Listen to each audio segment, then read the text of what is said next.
next few years if concrete measures are not taken to tackle the growing housing deficits. It's high time Ghana admits that based on the situation, we are a failed society through housing. And I think in the run-up to the 2024 elections, we need to ask the politicians to tell us what is the philosophy of housing in Ghana and what is the welfare position of Ghana. And later, lack of raw materials hindering the work of some casket artists at Awutu Breku in the central region. Should focus on us. We can build this nation through what we have. It will be very pity for us as a Ghanaians, and foreigner will come, will be the one who is projecting what we the Ghanaians we have in Europe.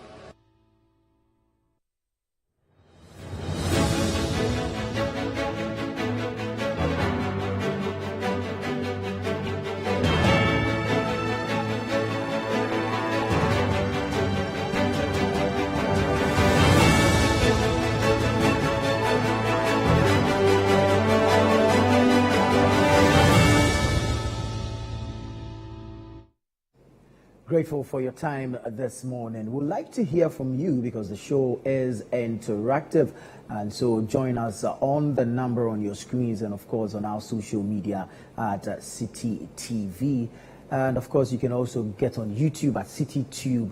Like, share, subscribe. This morning I'm in studio with Hansen Ajiman. Happy Easter. Happy Easter. It's Easter Monday. Yeah, and the way you are beaming with smiles, Charlie, picnics are ongoing. I can tell it's been good. Oh, Charlie, you know, Christ died for us. Exactly. Yeah. And so we bask in the glory of the death, the burial, and the resurrection of Jesus Christ. It's been good so far, but yes, of course, some of us have to come to work and of course do what we do to ensure that Mother Ghana is a better place. Let's move straight into our very first story, and this has to do with the environment, its protection and conservation. President Akufo-Addo has made a call to traditional authorities in the country. The President of the Republic of Ghana, Nana Addo Dankwa Akufo-Addo, has made a passionate appeal to all traditional leaders and Ghanaians to help protect the environment, forest, water bodies, and also help in dealing with issues of illegal dumping of refuse. According to the President, the need to support ecotourism and the economic impact of ecotourism cannot be overlooked or ignored. President made this call during the commissioning of the historic Abetifi Stone Age Community Department Park as part of his activities in Kweo for the Easter celebrations. City News' Neoni Amate Kanaku has more in this report. The government of Ghana, since the inception of the year of return in 2019, has seen about 1.5 million tourists returning home, and as part of efforts to boost domestic tourism, has seen the injection of $3 billion in the economy. A significant feat the Ministry of Tourism, Arts and Culture and the Ghana Tourism Authority seeks to improve through collaboration with the private sector.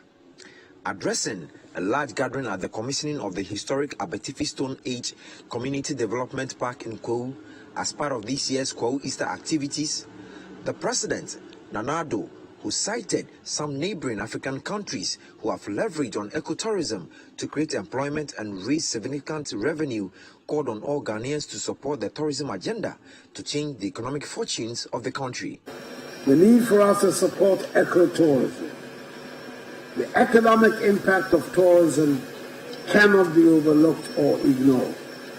Over the years, some of our sister African countries like Kenya, Gambia, and South Africa have been able to leverage ecotourism to create employment and generate significant revenue for their respective countries.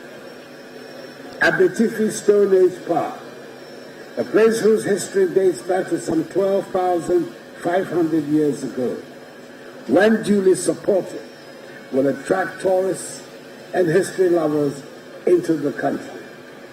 For this reason, I'll appeal to everyone, especially all the people of Kweo, to take this project as theirs. Do not see it to be a project for one person, but as a project for every one of us. On his part, the Deputy Minister of Tourism, Arts and Culture, Mark Okreku-Mante, who indicated that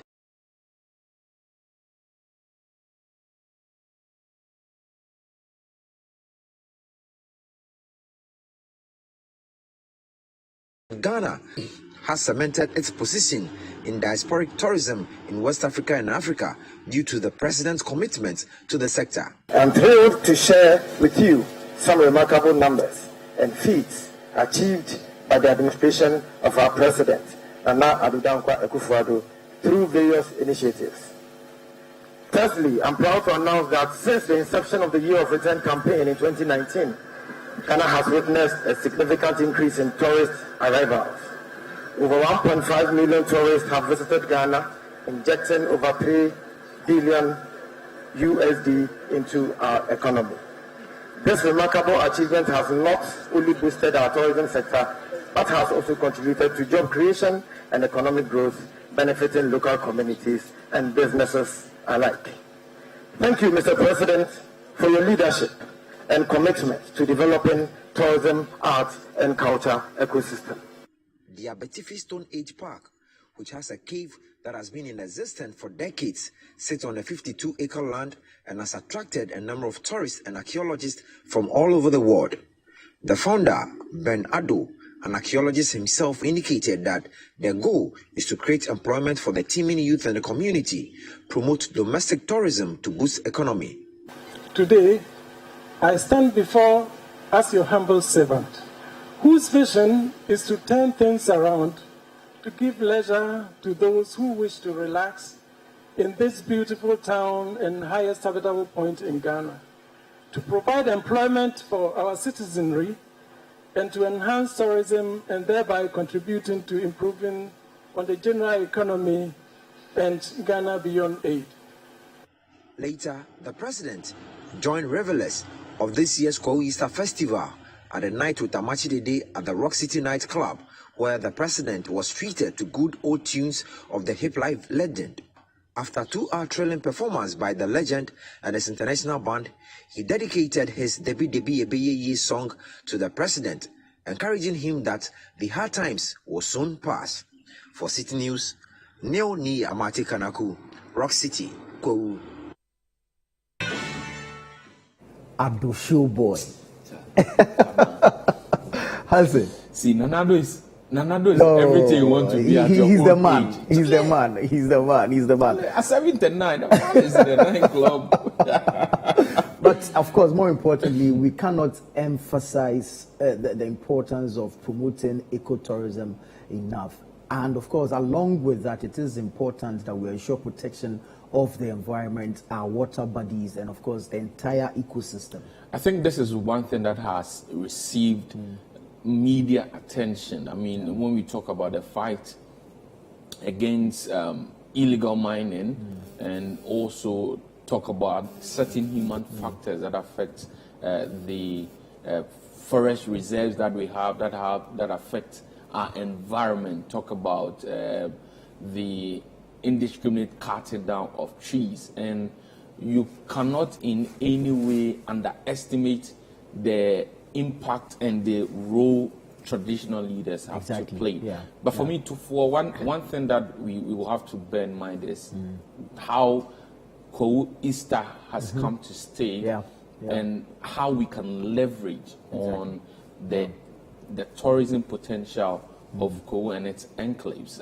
I think that going forward, we should devise strategies. I mean, there are people who made the argument that this is beyond the return, that we've made it a December thing. We should try as much as possible to spread it across the year. And of course, Easter is important. But I'm also thinking that activities like paragliding, the structure that has been the historic Abitifi Stone Age Community Park, for instance, all these things should be enhanced in a way that we can attract tourists all year out, and it's one aspect that we can really leverage as a people if we really want to develop. Well, it's one thing to make the call and, of course, appeal to the chiefs. Of course, they will the authority. I mean, custodians of our culture, and our people revere them that much. And so I can understand why the president is making the appeal through the chiefs. It is for the general public, of course, but he's making an appeal through the chiefs because we revere them in our communities that much. But you see, after the appeal, what next? Because you see, and the biggest challenge has to do with the roads, access to these tourist sites, and the difficulty in getting there. And when you do get there, another headache you are confronted with head on is, washroom facilities. So the service at these places, exactly. And all these will have to come at play, and government has a role to play. Of course, I think that Kwahu has been, and its enclave, and these things have been preserved for a very long time. There are certain things that are lacking, that we are not really pushing the potential, and the government will have to be very deliberate about how we can get some of these things, like roads leading to tourist sites, attended to. And even developing the sites itself and the stories around these sites. And let's attend to the old ones. But we want to say kudos to Professor Ben, the archaeologist who spearheaded the development of this Betifi Stone Age development park. Let's move into some other stories. Now, we're still in the Easter celebrations. Yesterday was Easter Sunday. There were church services across the country. The former president showed up at one of such services, and there was talk about the LGBTQ+ community. Former President John Dramani Mahama has been charged by the church to vehemently oppose activities of LGBTQ+ in Ghana.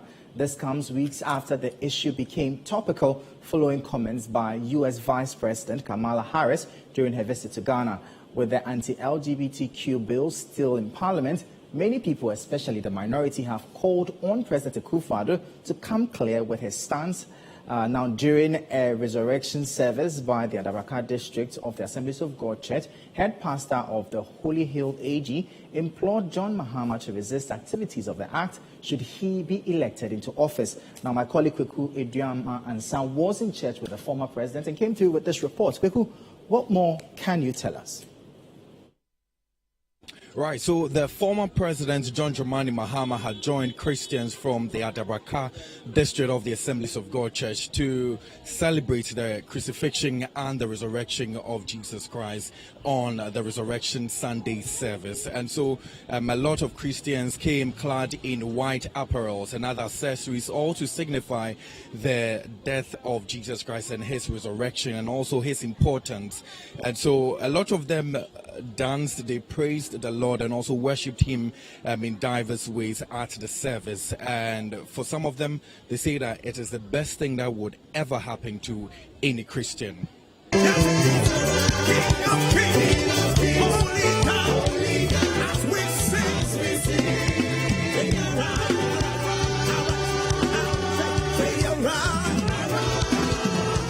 Delivering his sermon was the head pastor of the Holy Hill Assemblies of God Church, Reverend Dr. Kwadwo Boateng Bempa, who underscored the importance of the crucifixion and also the resurrection of Jesus Christ. He says that this gesture is huge for all humanity. When they died, they were embalmed and they were kept in tombs. And up to today, their tombs and their embalmed bodies are still seeable and touchable.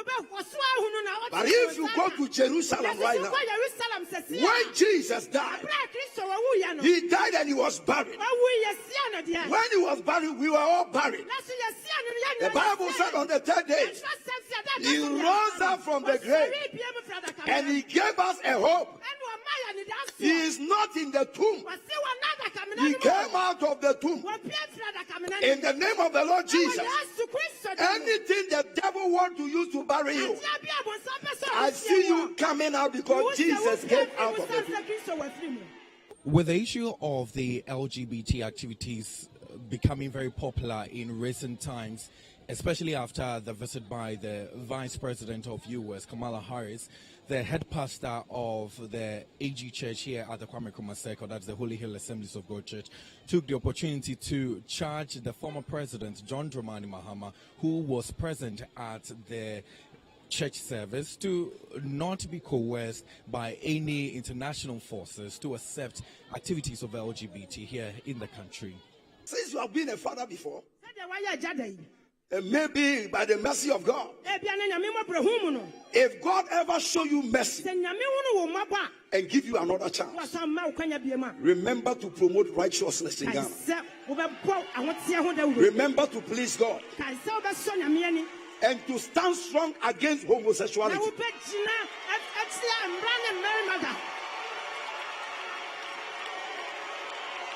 Stand strong against homosexuality. Now, this is because God is going to judge us for whatever we do with every opportunity He gives us. We need to fight against abominable sin to avoid the wrath of God that brought a curse on Sodom and Gomorrah. Today, people who are supposed to preserve society are the ones opening the door for society to become corrupted. Mounting the podium later was the former president, John Dramani Mahama, who is also the hopeful flag bearer for the NDC. And in his remarks, he asked Christians to live a modest life and also be humble in all their endeavors. God has blessed me, He's guided my steps. Any possible office in the politics of this country I have occupied. I've been a deputy minister, I've been a minister, I've been a member of parliament for 3 terms, I've been a vice president, and ultimately I've been the president of the Republic of Ghana. Wherever you go, there are those parades. You get the kind of welcome soldiers line up, you expect guards of honor. You must realize that all the trappings of office are transient. In the end, it is not all that embellishment that will take you forward in life. It is the respect you gain as a person and how you handle yourself with modesty and humbleness. And so for me, what I say to Christian politicians is that let's take Christ-like features into the work we do as politicians. I am Kweku Ediama Ansa reporting for City News. It's quite fascinating how men of God or preachers, religious leaders are able to take advantage of the platforms they have and the presence of people like the former president. This is a man who has commanded the army before. This has been a commander-in-chief before, the first gentleman of the land, and is seeking re-election into that high office. So if you have him as part of your congregation, you should be moved to table some of these things before him. And I think Reverend Bempa was spot on in making that call to him. I think that the religious community and Christian community, Muslim likewise, they've made their stand known, of course, and they have a right to also make known how they think certain things should proceed, should be engaged on. And I think that there's on that level, on that religious angle, there's that unanimous understanding and agreement that the LGBTQ+I activities are things that should be banned and if possible criminalized and not given into foreign pressures. The bill is before Parliament. We are told that a lot of changes have been done to the first draft that was made available to the public. As of now, what we can do is wait for Parliament and see how Parliament will proceed with this. One of the sponsors of the bill, Sam Nate George, MP for Ningo Prampram, is hopeful that upon recess or upon resumption, when the House resumes, they would be debating the bill. We wait to see how that pans out.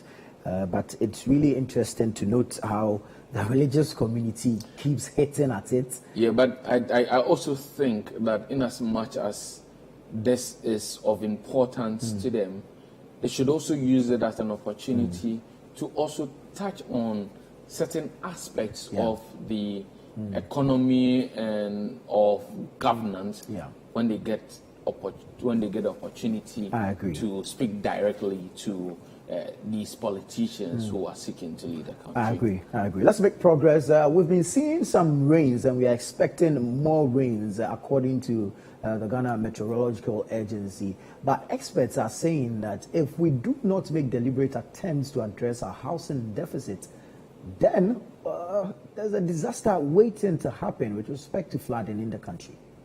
The head of the Center for Settlement Studies at the Kwame Nkrumah University of Science and Technology, Professor Divine Haji, is predicting that Ghana could experience another major flooding incident similar to the June 3, 2015 disaster in the next few years if concrete measures are not taken to tackle flooding. He says as a result of the country's inefficiencies in addressing housing needs, the flooding situation has become worse. He has thus described Ghana as a failed society in terms of housing. There's more in the following report by City News' Bureau Chief for the Middle Belt, Edward Opomafo. Ghana's housing challenges are enormous. The situation keeps getting worse as no concrete measures have been put in place to comprehensively address it. For researchers in the area of settlement studies, policymakers will have to come up with plans on properly tackling the housing deficit in the country. Citing researches being done at his inaugural professorial lecture at KNUST, the head of the Center for Settlement Studies at the university, Professor Divine Haji, who described Ghana as a failed state in terms of housing, challenged politicians to design strategies to address the issue. It's high time Ghana admits that based on the situation, we are a failed society through housing. From the year 2010, a country like South Africa, in 2015 to 2018, 3 years, built 580,000 houses. Angola made an effort, 2011 to 2016, to build 70,000 houses. Malaysia, whom we have many similarities with, and the same population, in their Vision 2020, had a program with the private sector, and their position was to build about 800,000 houses. They actually exceeded by building 859,480. I don't know whether you have ever heard in this country whether Ghana government or the state has had any concrete program with, let's say, Ghana Real Estate Developers Association, that they should give us 500,000 houses. These are our competitors, and this is the level that they are operating at. And look at Ghana. From the year 2010 to 2020, if I am to ask you, the housing government has supplied, maybe you have your own data, but we all know that the affordable housing started in 2004, and it took 20 years, and that was only 5,000. Now we also have Saglemi, also going through states.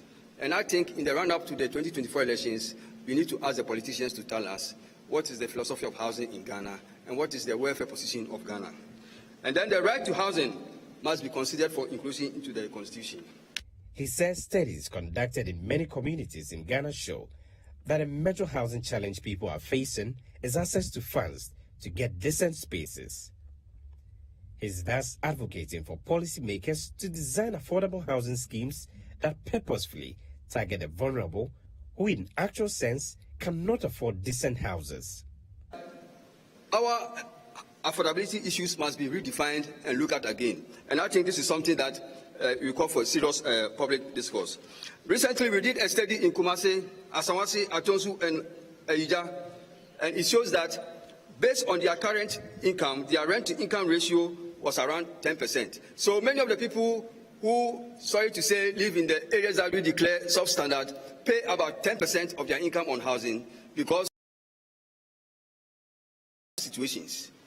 We try to compare that by moving them to a standard house based on the income and realize that if we are to use the rent to income, it will go past 50%. And based on our benchmark, the benchmark says that your rent to income should not exceed 30%.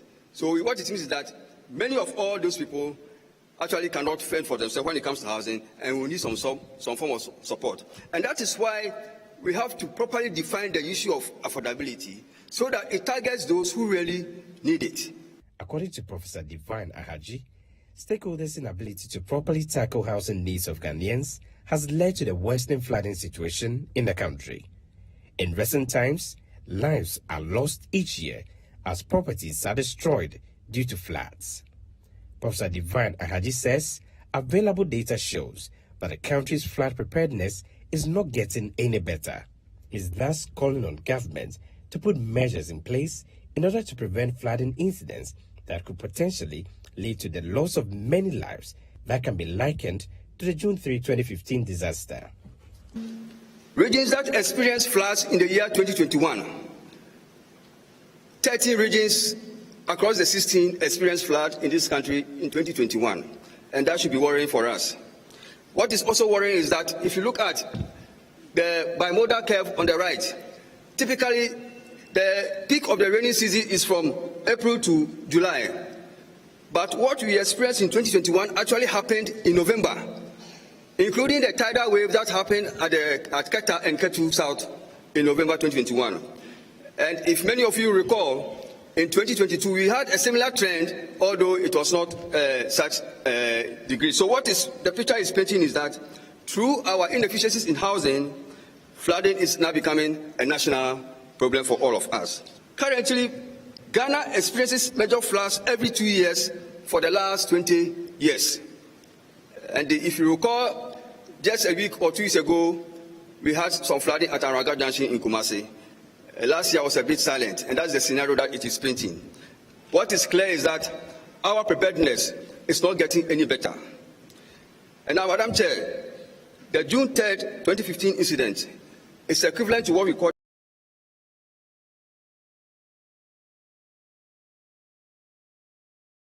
because the 10 years is approaching. What it means is that the incident can happen anytime.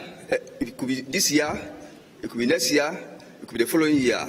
And that's the question. Have we done enough as a nation to help mitigate the worst of the worst if the 3rd June incident should happen again?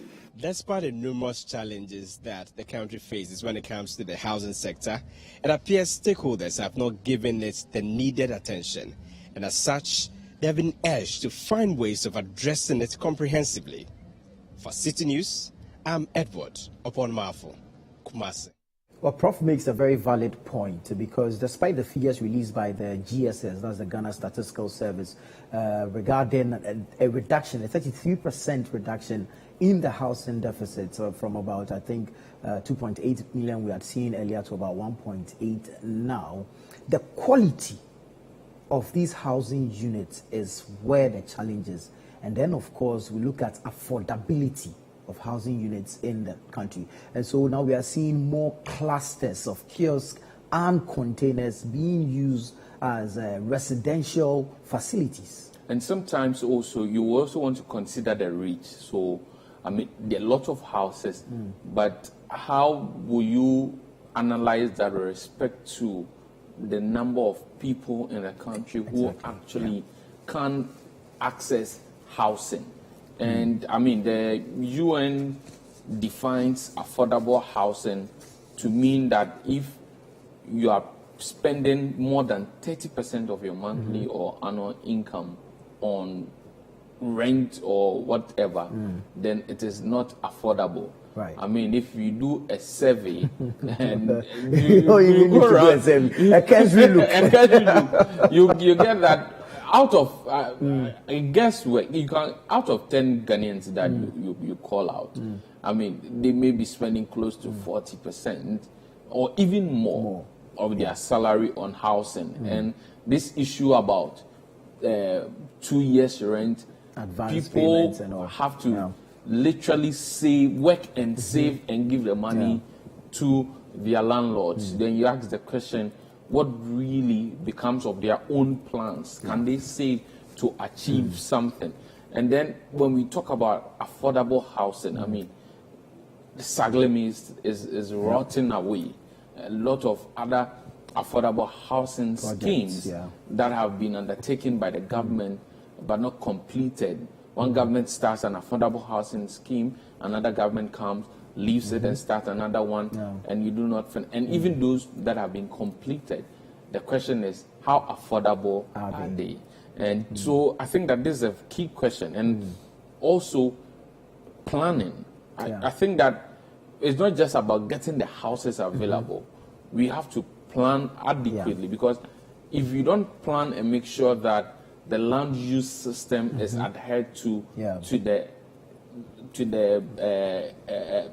letter, then what you have is that you may even have people building at places that they are not supposed to build. And I mean, we report of these stories every day. People building in buffer zones, people filling up in waterways just to build. And so there needs to be a coordinated effort. And even we are even talking about housing for people who can afford, and they are not getting it. Elsewhere you go and there are safe houses that people who cannot afford can reach out to appropriate authorities and get support to go into those houses. And so the conversation about housing is key, and I think that we need to make a deliberate effort to make it an agenda for the 2024 election, to hear what the various parties can do. I mean, the NPP's rent policy, I don't think that it addresses the housing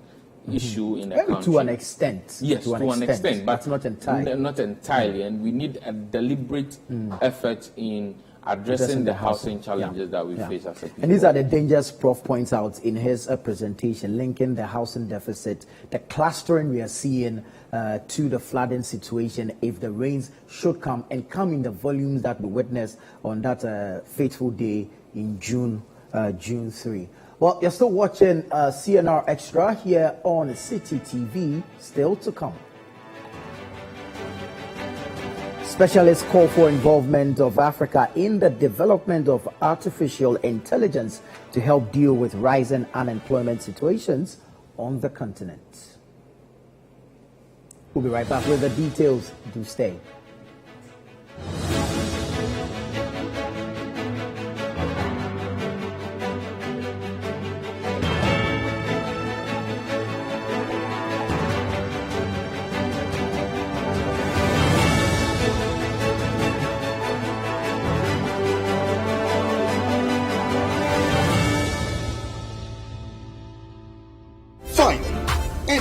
Can become a house owner.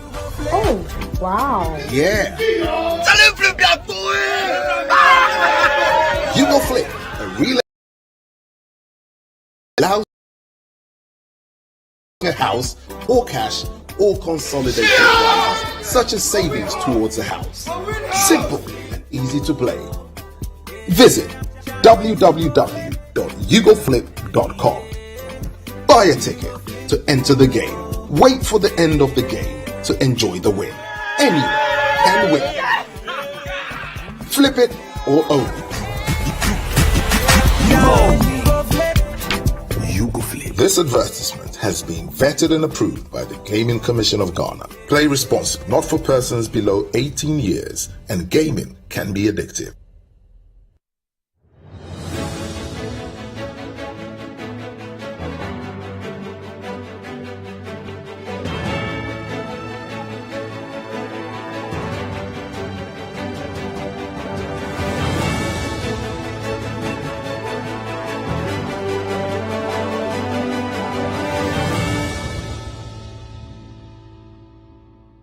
Welcome back. This is CNR Extra on City TV. You can join us with your thoughts, your comments, and your contributions on the stories that we have discussed so far via social media handles.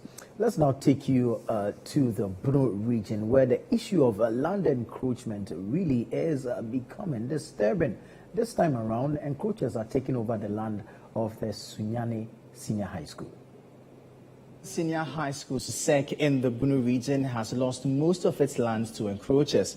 This could affect future expansion of the school. The situation has also led to several theft cases in the institution. The headmaster of SUSEC, Gordon Osei Mafo, is therefore calling for more support to complete a wall project the Parents Association of the school has started to protect the remaining lands of the school from encroachers. City News' Michael Sapon-Infum reports. Sunyani Senior High School, SUSEC, was established in 1958 by the first president of Ghana, Dr. Kwame Nkrumah. The school currently has a student population of 4,500. Over the years, one major problem the school has been battling with is the encroachment of its lands. Most of the school lands have been encroached upon. In 2015, for instance, the students of the school embarked on a demonstration to register their displeasure over the encroachment of the school's land, but nothing has changed after the demonstration. However, to protect the remaining lands, the Parent Association of the school has started a project to construct a wall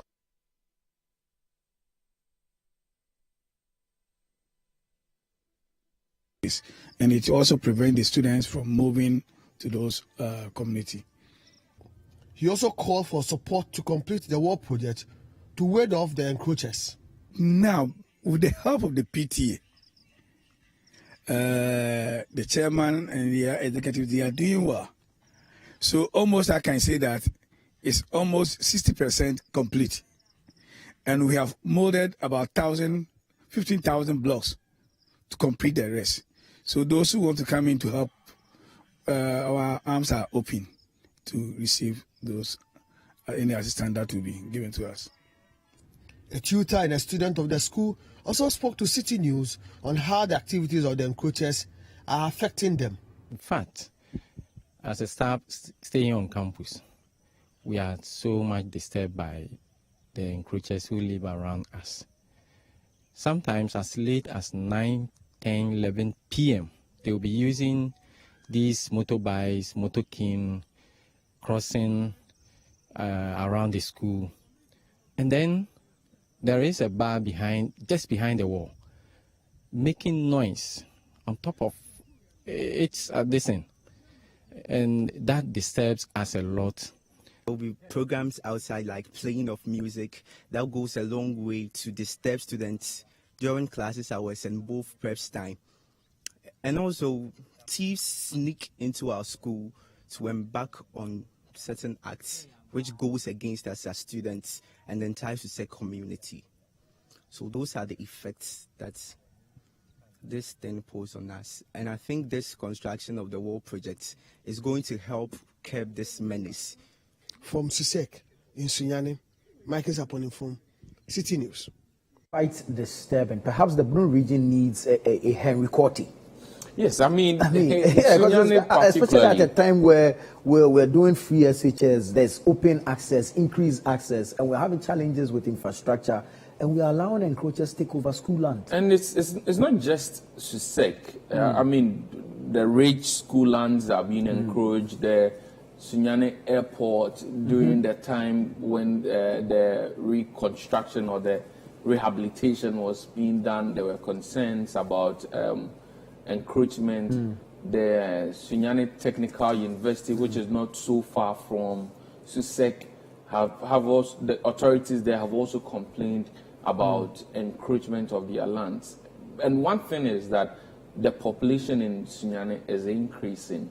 Now, a lot of people are finding it safe going to work in Sunyani and finding it more making economic sense to stay in Sunyani. I mean, I have a lot of friends who we completed together and have gone back home doing their own business or working with companies there. So, of course, once the population is increasing, the demand for land will equally increase. And that is where authorities, even though this is a blessing for them because you're getting lots of people coming, and then that will mean good for business. That means that you have to put in your check mechanisms and make sure that we don't have a situation where people will take this land, will build, and then we now have to go through the whole issue of seeking permission to go and demolish their buildings or evict people. We don't have to wait for such situations to arise. Once the red alert has been given, we need to take cue from that and make sure that we stop all these encroachments. Right. Okay, let's move on now. There's been a number of fire incidents across the country, especially in the Ashanti region. But are commercial buildings insured? Let's find out in this report. Officials of the National Insurance Commission are collaborating with the Ghana National Fire Service and other law enforcement agencies to enforce laws regarding fire insurance at commercial buildings. The Commission has warned it will not hesitate to prosecute recalcitrant owners of commercial buildings who fail to take necessary steps to acquire fire insurance. City News' Ashanti Regional Correspondent Hafiz Tijani reports. Residential accommodation and public places by law are required to have fire insurance and display them as such at the premises. But this is not the case, as most of these facilities do not have fire insurance, and some owners are also reluctant to comply with the laws. Officers of the Ghana National Fire Service in the Ashanti region are not happy about the failure of owners of commercial buildings to acquire the necessary documentation before operating in such facilities. Safety Officer at the KNUST Fire Station, Assistant Divisional Officer, Grade 2, Enim Kobina, insists the law mandates owners of commercial buildings to have fire insurance and fire certificates. LI 1724, which is the Fire Precaution Premises Regulations 2003, it specify various institutions like residential accommodations, public places to have fire certificates. So it seems a lot of them are not aware, but we've been crusading on this. And it even interests me to even notice that people are not aware that they need to acquire fire certificate before they start operation. So this is what we are doing. In as much as we are going with National Insurance Commission, you know, our work complement theirs, because even before somebody can insure his property on fire, at least definitely they might need fire report from us. And before we also issue our fire certificate, you know, you need to certify. Quite an important exercise, but then it should come with the requisite education on the need to insure commercial buildings. Listen, we're in a space where insurance is really not something people are buying as against other products or services. But then again, it is very, very important, because when there is a fire incident and you're losing property, goods valued at thousands, several hundreds, I mean, even running into millions of Ghana cedis, then you would understand the value of insurance. But if we're going to ensure compliance or enforcement, there should be prior education for people to understand the need to insure their properties.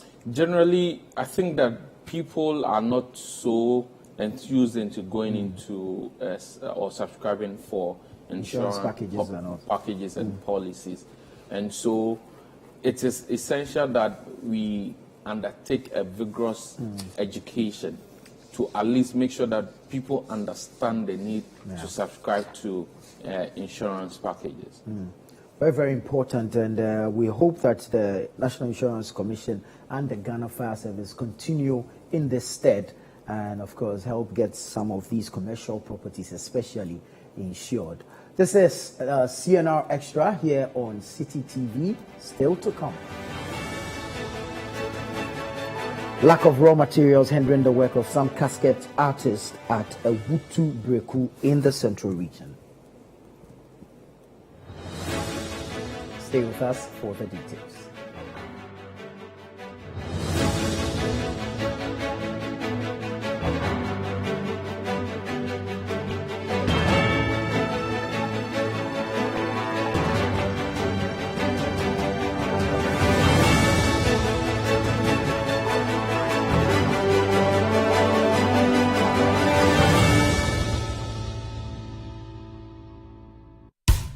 Celebrate your Easter holidays at La Palm Royal Beach Hotel from the 7th to the 10th April 2023. We call it the Weekend Thrill. Good Friday, 7th April is the African Cuisine Buffet Dinner. Holy Saturday, 8th April is the Oriental Night Buffet. The special Easter Sunday Buffet is on the 9th of April. We also have a special Easter Sunday Buffet at the Ghanaian Village Restaurant and American Delight Buffet Dinner at the Continental Restaurant. Easter Monday by La Palm Poolside with grills, whilst the children play at the Kids Park.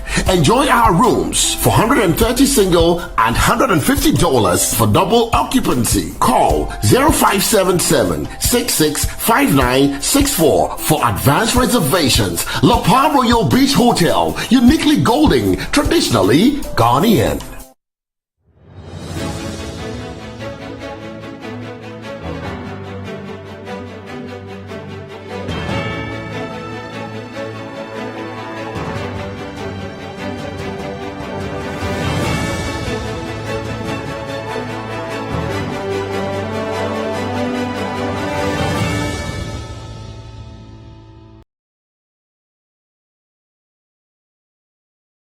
City TV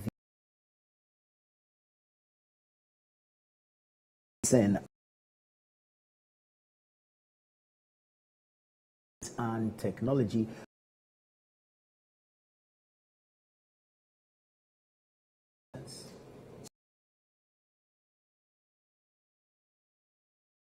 Not get aligned.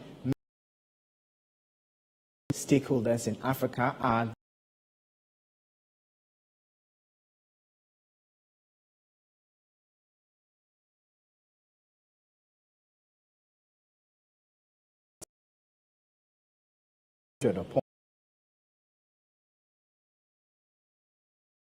stress the importance of getting used to various artificial intelligence systems being developed in order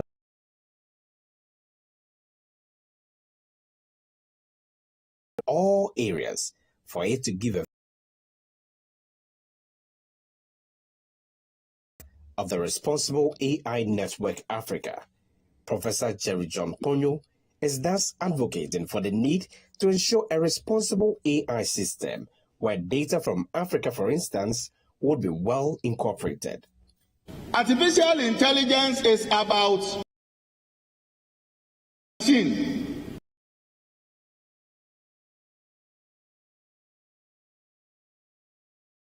The data based on which the models are trained, where there are biases. So when we talk about bias, it is a false balance. Okay, so it is tilted in a certain direction. Let me give you a typical example. And your data is so full of people who are of a certain origin. So let's say your data is collected with people from America.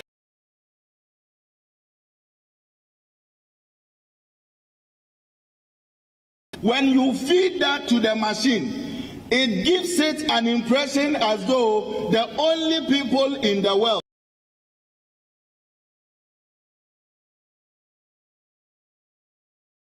you are likely to get erroneous results. And so all that we are biases as far as the data that you are trading, biases need to be corrected. He wants artificial intelligence, AI solutions being developed to be evaluated according to established standards, which will be responsible, trustworthy, and should not be dumped on people as the absolute truth when a section of people were not considered when developing them.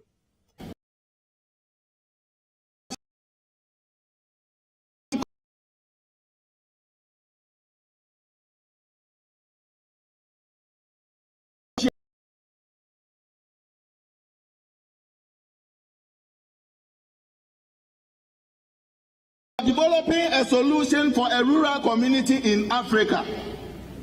There are actions that are not accepted as far as those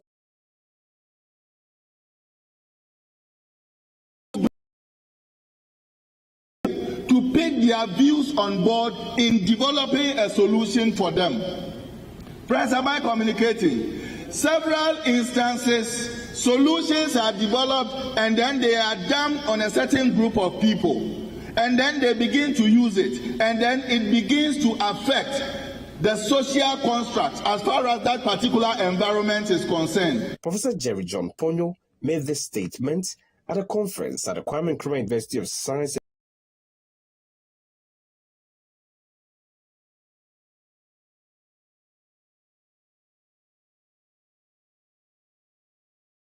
It's fascinating. Have you tried the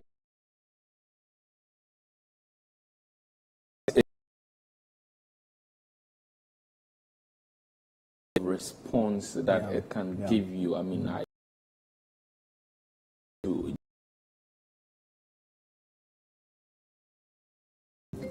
the response was, and we Africa and Ghana takes a step here. Without big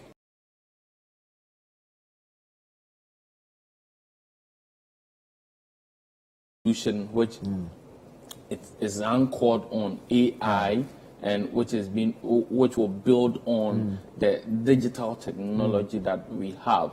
And we need to get involved, and we need to make sure that we benefit from it, and make sure that we are ready, because of course this will mean that a lot more jobs will be created. We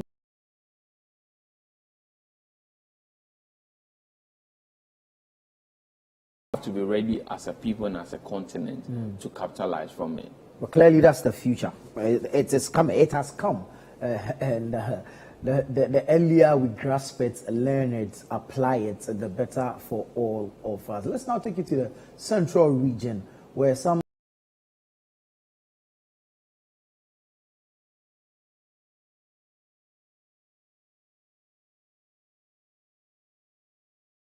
worried about the lack of support from the government. They also lament the difficulties and believe the lack in this sector. Central Regional Correspondent Calvin Tete has more in the following report. Meet Kujo.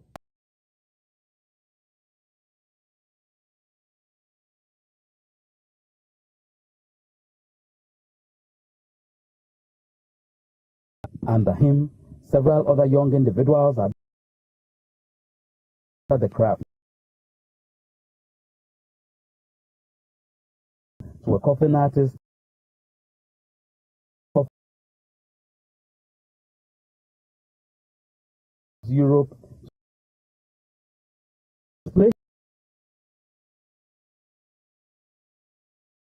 and students from Europe have been brought to Ghana. But the art industry